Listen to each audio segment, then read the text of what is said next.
Hey, good morning everybody. Welcome to Slovenia. My name is Luka Jesenko and I'm driving to Ljubljana Marshes to photograph spring flowers. And I'm going to look for chequered lily or a fritillary flowers. In Slovenia we call them logarica or močvirski tulipan. And these are one of the first flowers to pop out from the ground in spring. So it's mid-March now, and most of the nature is still pretty much asleep. But these little fellows, they already pop out. I checked them already, and I'm pretty sure I'm gonna find some nice specimen today.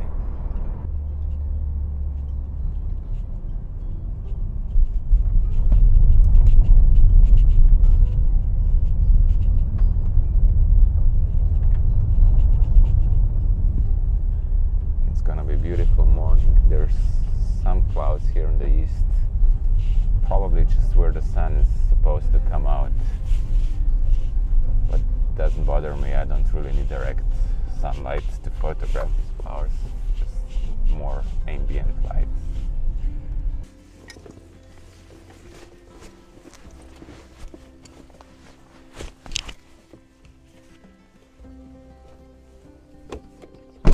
Here I am at Ljubljansko barje. I'm actually close to Ig, which is about 10-15 kilometers out of Ljubljana. And what I like about this location is that it's really open and flat. The tulips here are actually shorter than anywhere else that I found them because the grass is really low, so they don't need to grow that tall, I believe. And well, I just need to find them now. That's it.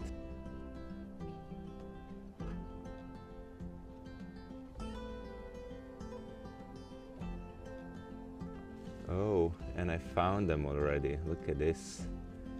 Perfect.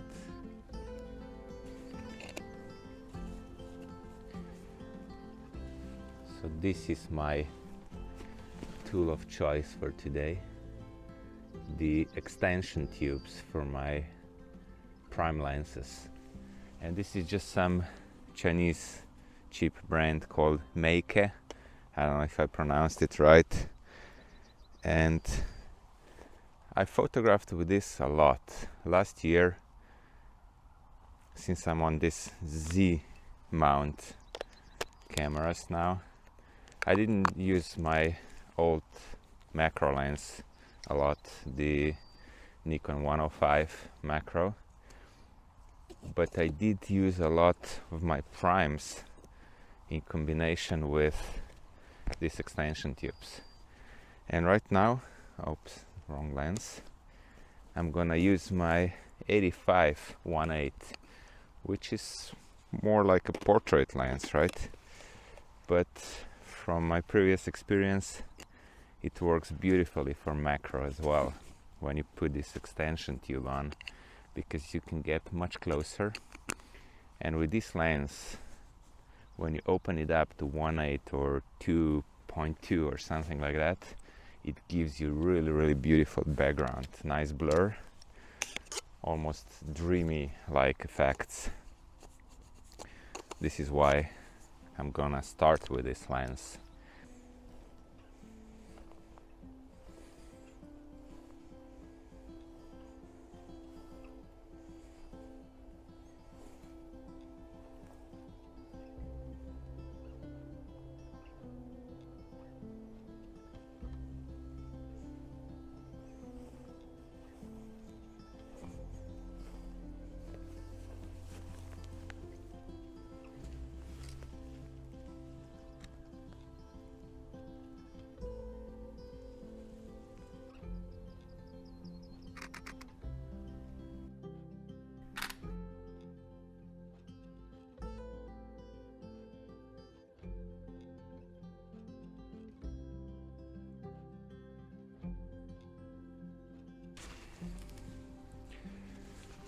Where is the zipper?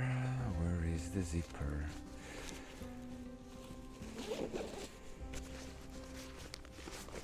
So, here it is, the magic. Woo! It's super bright if I use this, but my approach is usually different. I just use this translucent part. So see my face, if I cover the sun with it, it blocks it, but still lets enough light through to make it really nice and soft. So the flower is here, this one, and I'm gonna position this diffuser so I can block the sun as close as possible to the flower,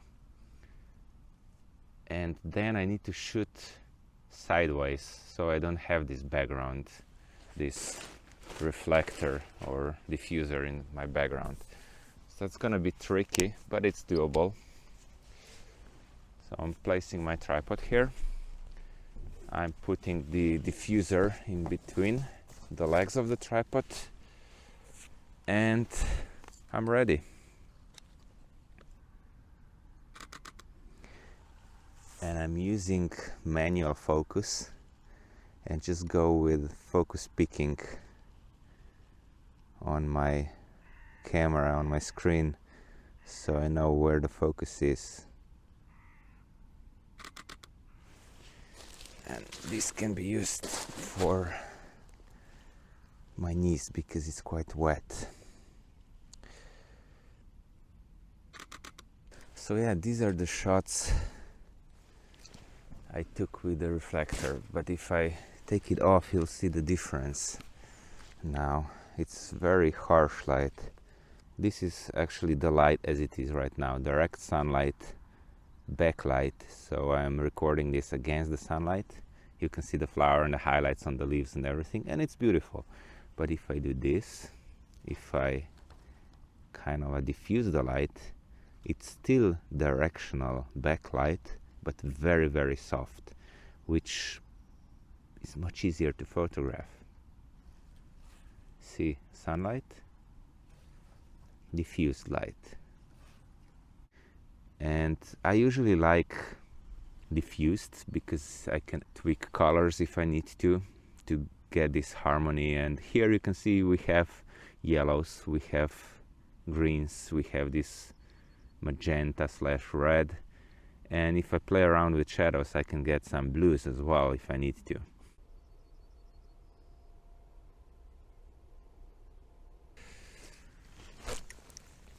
I found a really beautiful one, not in terms of nature because he's quite crooked and I think he's already damaged by frost a little bit, but I like the shape of its leaves and just all the surrounding. It's pretty cool.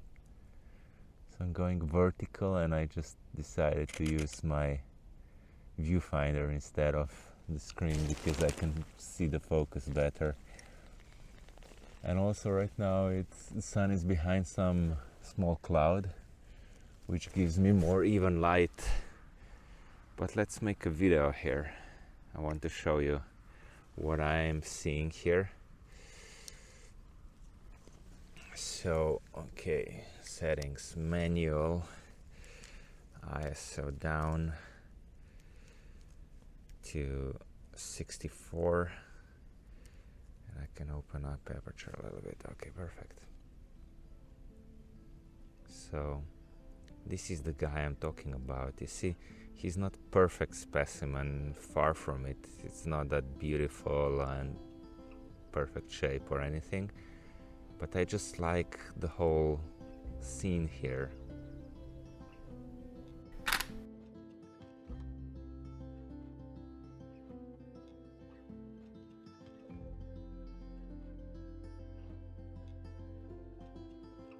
Yeah, so I lost the sunlight now. It's quite overcast, but it doesn't matter. I got some nice shots, some decent shots.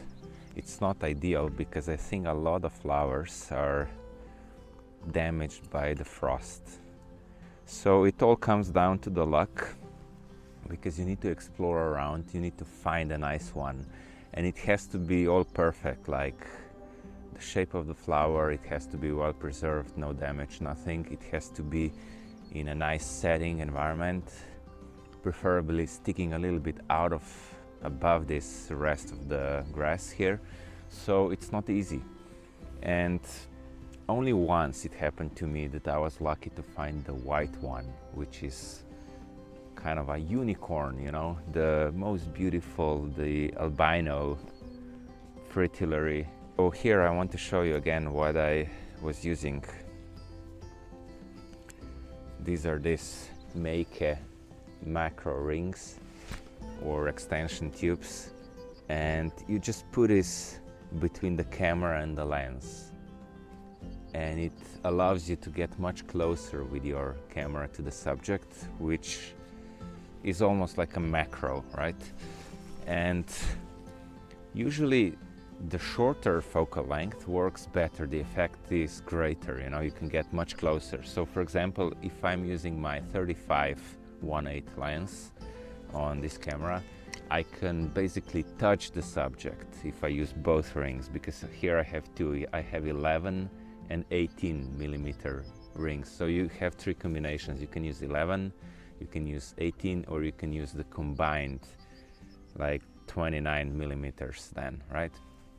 So today I was using the combination with 18 millimeter ring and my 85 millimeter lens, which was good enough for these flowers, because they're not the tiny little flowers. They're like, I don't know, 10 centimeters up, maybe more sometimes.